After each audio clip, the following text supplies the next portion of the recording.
This is Kenya. Na tunataka kuwaletea the raw information about our presidential candidate and our president. Listen, this is before presidency. Nataka niwaambie hii mafuta inaongezwa usiku na mchana. Mimi nataka niwaeleze ya kwamba these people don't understand the damage they are doing to the people and the economy of Kenya. Kwa hii taxes wanaongeza usiku na mchana. Na mimi nataka niwaulize watu wa hapa Manga, tafadhali, mkiona tumesimama hapa mbele yenu, tunawaambia ya kwamba tutengeneze hiyo serikali inakuja ambayo inaelewa lugha ya mwananchi wa kawaida. Yeah, na serikali ya kuelewa lugha ya mwananchi wa kawaida ikakuja na ikafika. Halafu ikifika, si mnakumbuka hiyo serikali ikituambia vita ya huko Ukraine na Russia haiwezi sababisha eti mafuta kuharibika bei. So, hiyo serikali ikakuja.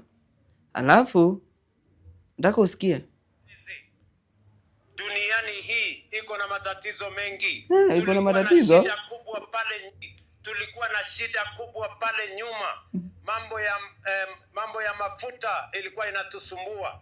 Lakini Mungu akatujalia tukawa na mpango wa G2G ambaye iliokoa taifa letu la Kenya. Wakati wengine walikuwa wanahangaika, Kenya hii tulikuwa tumejipanga. Hata nchi zingine walikuja kutuuliza ni vipi nyinyi Kenya mmefanya. Okay. Hata saa hizi tuko na shida kubwa ya mambo ya Middle East. Tumekuwa na matatizo ya vita. Saa hii kuna matatizo ya shida. Imepanda kila sehemu. Sikia tu. Sikia. Ya vita kule. Mambo ya mafuta imepanda kila sehemu.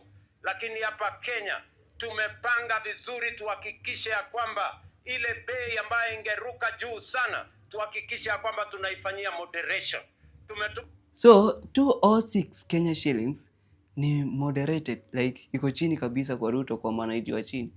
Guy, sasa nimetoka town saa 6. Nalipanga choa ni kukuja side za Mlolongo, Kitengela. Saa hii nimelipa 100. Serikali tutoe man.